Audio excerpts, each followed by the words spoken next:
Prepare to win with PFF Fantasy. Use PFF's exclusive rankings, projections, advanced statistics, and more to win your draft in August and set the best lineups through the end of the regular season. Made special for the podcast listeners, use PFF promo code 49erspod to save 20% on PFF's Edge or Elite subscription anytime between now and the end of the season.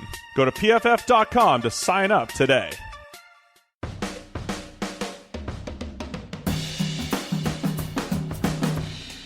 You've tuned in to the 49ers Rush podcast, and here is your host, John Chapman.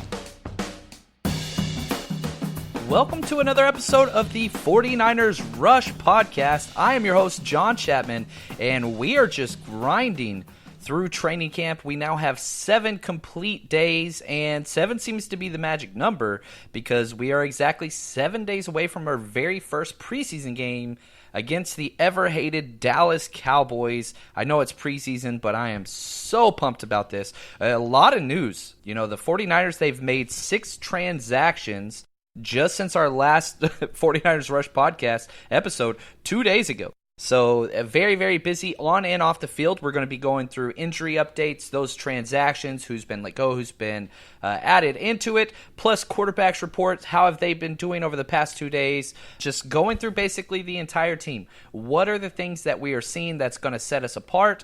I'm excited. I wish I could do one of these every day. Time only lets me do about every other day, but that's okay. So let's jump right into transactions. Right off the bat, the very first transaction was Niles Paul, the tight end that we just recently signed about a week ago, was released. They go ahead and they claim undrafted free agent Daniel Helm. He's 6'4", 240 pounds. He was with Duke last year. The Chargers signed him initially and then waived him, and we were able to bring him over. Now, he is a very, very big target, 6'4", 240. He's more of an athletic type, much more than he is a blocking tight end. So 39 receptions for 378 yards, 2 touchdowns in college. He was kind of the number 2 tight end with Duke, which I was able to see a lot of film with him just because Daniel Jones was from over there, so breaking down the film there, we'll see what happens. He's got more upside than Niles Paul, and so I think that's kind of the idea. Niles Paul's much, much older, and it didn't take long to realize he's not going to have a chance to make the roster. So that's what happened there. Then Max McCaffrey, who has been on again, off again, he got a couple games with us last year, he was waived. And somebody asked me on Twitter, what's the difference between being waived and released? It's basically if you have less than 4 years accrued, then you are waived. And what an accrued season is if you're on the active roster for more than 6 games in a year, that counts as 1 season under your belt. And this is important for retirement benefits and also salary cap vet minimums and all those things. But if you have less than 4 years accrued, then you are waived, which means all 32 teams have to submit a claim on you, and whoever gets it first, based off of the draft order or waiver order, so like right now we're still on the draft order, for example, so the Cardinals get first shot, all the way through New England at number 32 gets a last shot. So for rookies and or anybody that has 4 or less, they get waived and they have to go through that, and their contract stays with them whenever they get claimed. However, if you are past that 4 year, you have more than 4 years accrued, you're a veteran, you just get released completely. Any team, you're allowed to pick whatever team you want to go with. So you get to determine a little bit more where you go. So for example, Niles Paul, who was released, he can sign with whichever team he chooses to. The problem is not a lot of teams are really good. I think he might be done. But Max McCaffrey now has to go through the waiver cycle, which he has not completed yet. So anyway, hopefully that makes some sense there. But we release Max McCaffrey, that is Christian McCaffrey's brother. It's weird because McCaffrey was kind of one of the bigger, taller wide receivers that we are looking for in red zone, but we go with a smaller guy. We bring in Chris Thompson, wide receiver, 5'11", 171 pounds. He's a smaller guy, but he's a speed guy. 4.37 40 time. He was with the Texans last year. He was an undrafted free agent rookie last year out of Florida. He was a Gator, and He played 13 games for the Texans, which is a lot. He was a punt returner and a kickoff return guy. He had 5 catches on the year on only 6 targets, but he is a big play waiting to happen. Averaged almost 17 yards per carry on just those 5 catches, but it just shows you this is a guy that could bring in some depth as a returner. He's definitely got an unbelievable climb to try to find a spot on here. And if he does, it's going to be in special teams. So he's going to be one of those guys that will be back there for the preseason games with punt returns and kickoff returns. And basically his route to making this roster, which again, I would put at less than 5%, is going to be, can he be one of the top guys at the depth chart as a punt returner and kickoff returner? And maybe he could. I doubt it. But Kyle Shanahan loves guys that are top-end speed and explosive in the return game. Also, we made another move. Defensive lineman Capron Lewis-Moore, he headed to IR, so that frees up a roster spot. And we go ahead and bring in another big D lineman, Jay Broomley, 6'3", 314 pounds. He was a third-round pick back in 2014 for the New York Giants. Came out of Syracuse. He's bounced around the league. He's never been a starter. He was with the Saints last year and ended up on IR. He didn't finish the season, but only 2 sacks in 57 career games. He's going to be fighting for that kind of run stuffer, the nose tackle position, even though we don't have a true nose tackle, but playing that shade or the big man spot on first and second down. That's really all that he is fighting for. And again, it's weird because we brought in 2 guys of the positions we have the most depth of, and that's wide receiver and defensive lineman. It seems like Kyle Shanahan has a set number that he wants at each position, and, our safety is just decimated, and it's just not looking good at all, but it just doesn't seem like he cares at all. There's still a couple names out there, but it's just interesting to note he keeps bringing in bodies, but they're at positions of strength that, again, none of these guys are going to make the roster. So I guess I struggle with why not bring in somebody that could possibly help your team improve during the season, but these are just camp bodies. So take from that what you will. Quarterback performances, which I think gives you a pretty good snapshot of the entire offense and how they're performing. So we've 2 practices that we haven't talked about yet, yesterday and or Friday's practice and today's Saturdays. I'm recording this immediately after practice got done about 45 minutes ago. So Friday performances did really, really well. Jimmy Garoppolo goes, there's a couple different reports out there. Matt Mayoko said he went 9 for 14 during team drills. Eric Branch had him down for 10 for 16. Whichever one, it doesn't matter. He's come out and had 2 of his better days.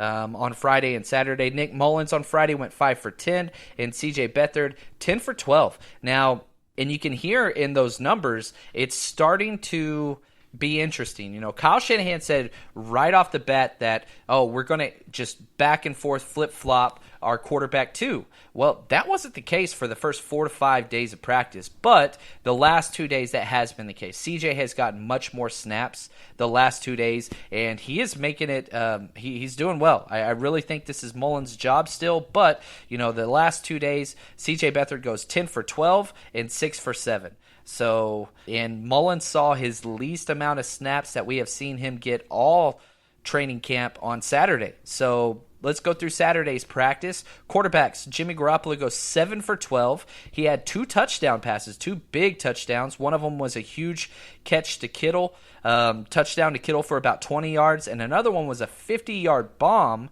to Dwelly, of all people, which is just, that's awesome. Ross Dwelly he's making a spot for that number 2, number 3 spot. So if I was to project the tight end position group right now, I think it would be Kittle, then you're going Caden Smith, and then Ross Dwelly, I think, would get that 3rd spot over Tololo. So just something to keep your eye on there. But one of the worst things about the first team offense is they are giving up so much pressure. We were hoping that this would stop when they put the pads on, but it hasn't happened.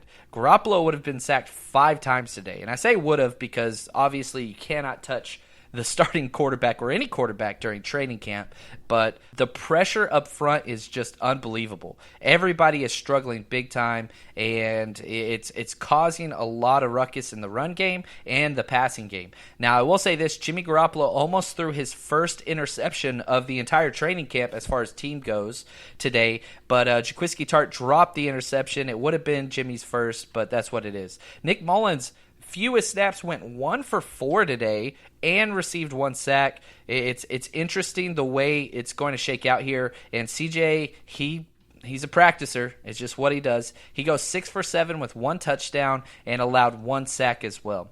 Now, the next piece of information that I think is probably the most important is Nick Bosa. Holy cow. This kid, he's been held out of 1 team practice. You know, they're phasing him in. He's been held out of a couple one-on-ones.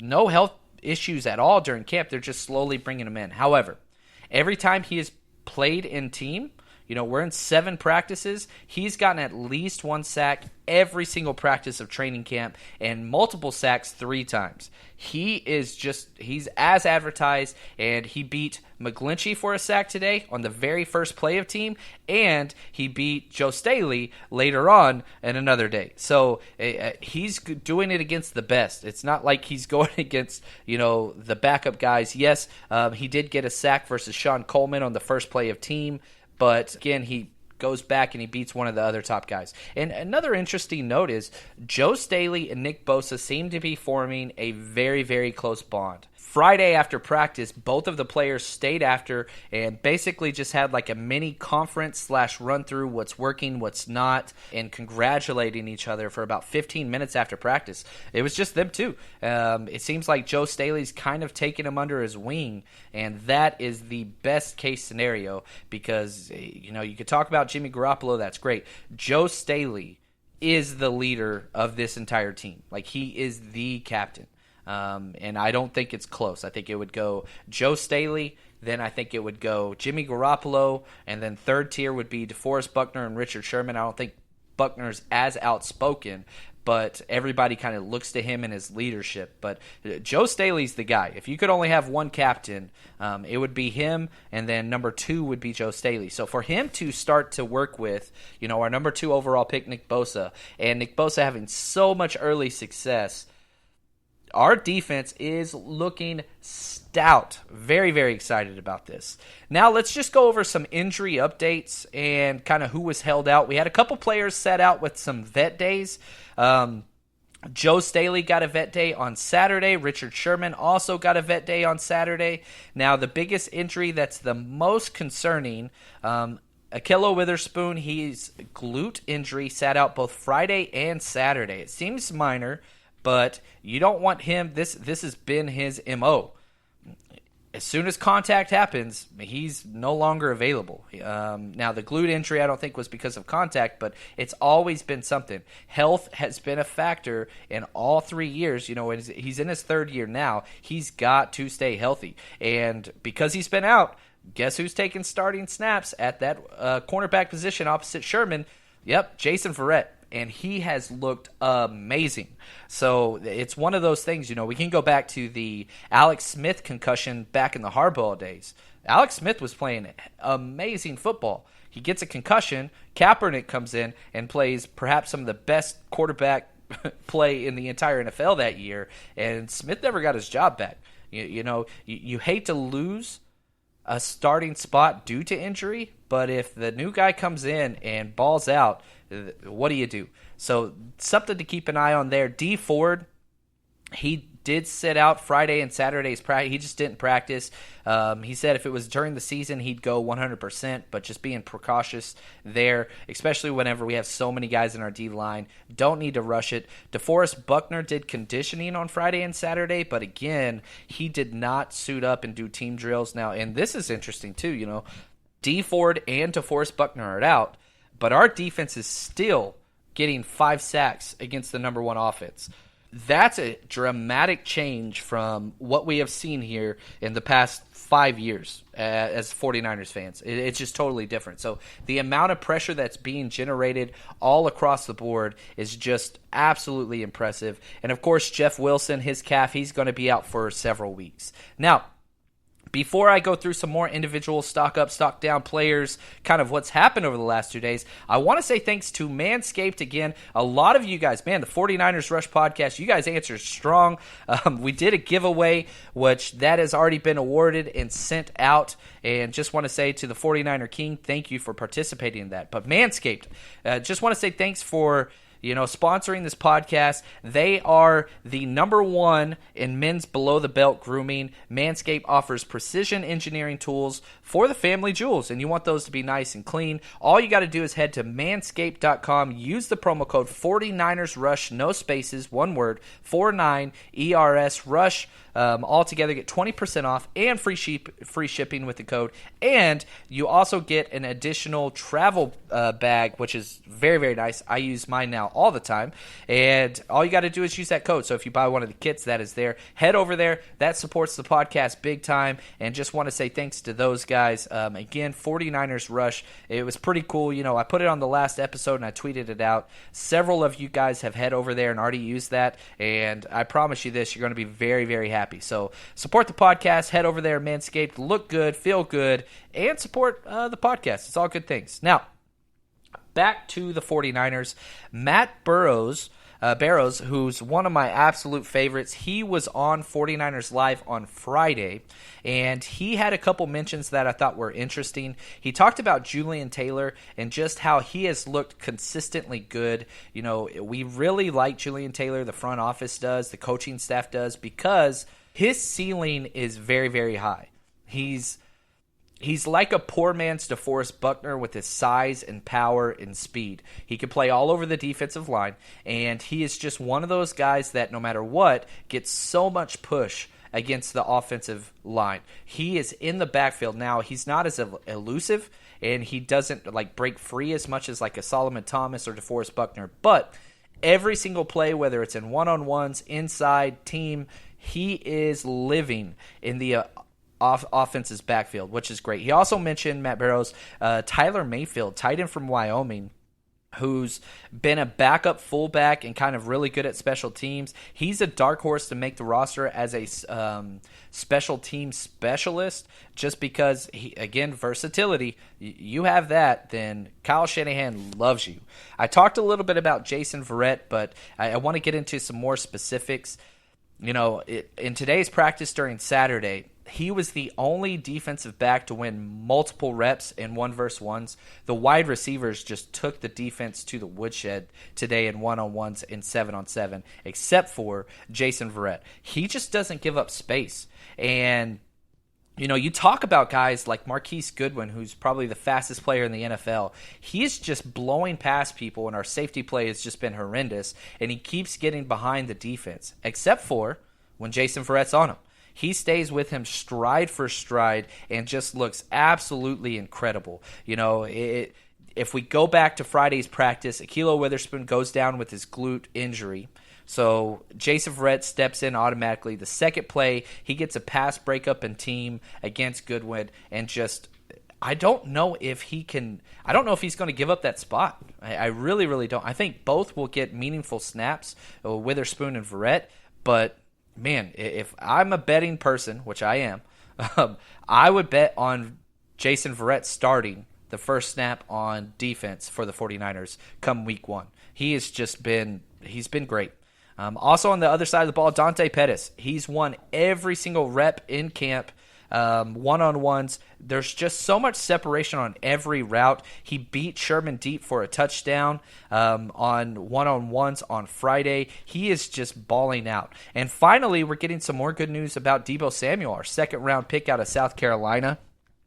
The quote was he mossed DJ Reed on an out route. DJ Reed made a great break and cut in front of it, but Deebo Samuel does what Deebo Samuel does. He jumps over him, uses his body and physicality and strength, and just ripped the ball away from him. He also got a touchdown catch on Saturday from C.J. Beathard over Tim Harris. So rookie versus rookie there, and you love to hear Debo doing well because ideally he would be the starter at that number 2 wide receiver spot, that X spot, if you will. Or I mean, he should be that guy.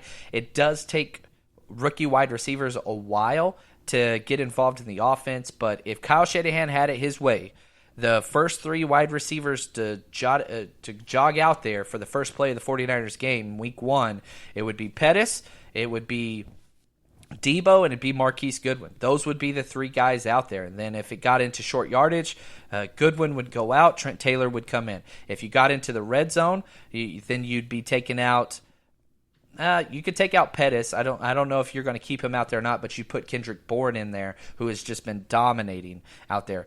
Staying with the wide receiver position, Trent Taylor continues to dominate, continues to have the most catches of the entire offense. He's just unbelievable. He had that deep pass where he came back and he's playing with the level of dynamic play we've never seen from this kid. It's funny. I didn't want to include this because I've hyped up Trent Taylor every single report I've done, but he's going out there and just showing out. Matt Breida, he got a lot of positive comments on Friday, and he's playing all over the place. There's definitely a value to what he does, and you can tell they want to get the ball in his hands. He's practicing kickoff return. He got some outside lineups at wide receiver and some empty backfield, running back, swing passes. They're doing everything that they can. He had an awesome touchdown play in the flats on Friday's practice, so they're going to continue to get him work. And staying with our rookies, man, Jalen Hurd came out and just did great. Now, he hasn't been getting a lot of snaps with the first and second team, but that's starting to take place. And his very first place out there with team, it was funny because NFL Network was at training camp today. So for training camp live, they go into team drills, and sure enough, it was a reverse or an end around, whatever you want to call it, to Jalen Hurd. And holy cow, he ran 20 yards upfield before anybody got within an arm's length of him. He looks quick. He looks really, really fast. So that looks great. Lots of different ways to get him the ball. And Saturday, man, he played great. Again, they did a red zone team drill, and they did red zone 1-on-1s and 7-on-7, which is great because the 49ers have been worse at that than almost any other team in the league. So I love that they're working that. He dominated against every DB that he went against. And it was funny because every time it was his turn to go up, the defense would start chirping because of the fights that they had beforehand. He would just run, turn around, body them up, and just be more physical. His size is huge, as a 6'4" guy, and just caught every ball for a touchdown. Like, he was unstoppable in red zone. And that carried on later on during team and 7-on-7s whenever they went out of red zone because 2 different defensive backs took him to the ground when you're not supposed to do that in practice, and he just popped up unfazed. They were chirping at him, trying to get back underneath his skin, from the 2 previous fights. So it's curious to see, he started off jawing and throwing punches, and now he's beating them on the field and calmed down. So it's one of those things that I want to keep watching because this kid could be special. Like, he could be one of those guys that's just an absolute matchup nightmare, and you don't know where he's going to line up. Backfield, tight end, H-back, slot, out wide. So much that we can do with that guy. Now, I will say this about the offense, and it makes me very, very happy. There are certain plays that are drawn up for individuals to make sure our ballers are getting the ball in their hands. Specific plays designed to get them the ball. Shovel pass to Kittle, for example, in the middle of the field. Jet sweep to Goodwin. They ran the Philly special on Friday, which was awesome. I can't believe, if you're worried about Jimmy Garoppolo's knee or his health, well, guess what? They run a Philly special in the red zone where Pettis comes around on an end around. Jimmy G flips it to him. They do the double flip. So it goes to the running back, then it goes to Dante Pettis. Jimmy Garoppolo runs a route, basically a wheel route, and catches a touchdown pass. So they're having a lot of fun out there. I'm pretty excited to see what's going to go on. And, Marcel Harris, I do want to give him a shout out. He's had a very up and down camp, but he did get an interception on Friday He picked off Nick Mullins. He jumped in front of Richie James for an interception, and that's 2 practices in a row that Richie James was the wide receiver on an intercepted route. So James is up and down. Some of the best highlight plays have been from Richie James, and he's having a hell of a camp, but also some of the worst plays have been Richie James. So something to just kind of look forward to. I really do think he's separated himself. I think that the competition right now, the top 5 guys are locked. Dante Pettis, Deebo Samuel, Jalen Hurd. I think Marquise Goodwin's a lock as well unless he gets traded, and then Trent Taylor. So I don't think you keep more than 6. So Richie James and Kendrick Bourne, those 2 seem to be the last 2 guys fighting for that spot. And it's weird because they're so different. Richie James is kind of the shifty slot guy with a lot of speed, and then you've got Kendrick Bourne that's a perfect red zone target. So if I had to bet right now, I'd say we'd keep Bourne, and Richie James would be traded or cut, which, man, it just that seems ridiculous. But this is the problem. I tweeted out yesterday some possible trade targets, and I think you have to focus on certain positions. Defensive line and wide receiver, and then running back. Studs are going to be cut from those 3 position groups. So what do? I think you hold on to these guys until you get through the 2nd or 3rd preseason game, and if everybody is healthy from those groups, you're going to have tough choices to make. So what do you do there? Do you send somebody out for a trade and get like a 3rd or a 4th or a 5th round pick back? Do you trade Marquise Goodwin away for a 4th so that you can keep Richie James and Kendrick Bourne? Do you trade away somebody like Ronald Blair so that you can keep Julian Taylor? These are questions that front offices have to deal with, and you have to make the best choice for your team. Now, I was asked earlier, why would you do that? Because you can just keep them for a year, and then when they go sign with somebody else, like Matt Breida, for example, I said Matt Breida is a possible trade candidate if Jerick McKinnon is completely healthy and can come back and prove that he can be relied upon. And everybody gets pissed off. Now, understand this. Matt Breida is my favorite running back we have. I think Matt Breida should be our bell cow running back. However, it seems like Kyle Shanahan completely disagrees with me. So, I wouldn't mind trading Breida because he's on one of the cheapest contracts in the United States, in the NFL, because he was an undrafted free agent, and it's the last year of his deal. So teams want him because he's young and super cheap, and he's in a contract league. People don't want Tevin Coleman. He's locked up for $5 million. They don't want to pay that. People don't want Jerick McKinnon coming off an injury. He's got a huge contract. So those guys aren't tradable. You're not going to get anything in return for them. Matt Breida, you could. Okay? So that's why I'm saying he is a possible trade target if everybody else is healthy. Again, he's my favorite running back, but due to the contract and all those things, it's valuable to trade him. Now, what was argued, the argument on Twitter was, why not just keep him, Matt Breida, and then allow him to sign a big contract somewhere else, and we get the compensation pick? Well, as we're going through all these transactions and who to cut and who to keep, you have to understand how compensation picks work. There are 2 main criteria: playing time and contract size. So the way that it works is it doesn't matter necessarily how many players you sign or how much you pay out. It all goes into this very complex equation that, again, playing time and contract status, you have to give away. You have to walk out your door and not sign free agents, because when you sign big-time free agents like Quan Alexander, Tevin Coleman, this loses basically your compensation pick value. So this front office, the 49ers front office, we love to make big-time splash signings with guys like D Ford and stuff. Now, that was a trade, so that doesn't enter into the equation because we traded for him. But Quan Alexander and Tevin Coleman will. We didn't lose anybody that signed big contracts anywhere else. So don't look for the 49ers to get a decent comp pick. A lot of teams don't get any compensation picks whatsoever. The front office here seems to have the mindset of, and we're rolling over even more cap into 2020. We will sign more free agents. The Patriots are kind of the champions of the comp pick equation because they don't sign anybody that's a free agent until after the date clears. So it's just very interesting the way it works. So the idea of 49ers trying to keep Breida for a comp pick later on, that's not going to work out with this front office and the way that they have chosen to build their team. Not saying I agree or disagree. It's just what it is. I do love Matt Breida. Again, let me say that. He should be our number one running back, but it's just our coaching staff just doesn't seem to want that. They're not playing him that way. He's not getting those snaps. So anyway, that's going to be it for us today. I will be back. They have another practice. Practice number 8 will be Monday, and then they get a day off of the field. They are staying with the facility, but the CBA says you can only work out 4 days on the field in a row. So what they'll do is they'll practice Monday, then have a day off, and then 4 more days, then a day off, and then it's game time versus the Cowboys. So, again, head over to manscaped.com. Use the promo code 49ersRush, 20% off, free shipping.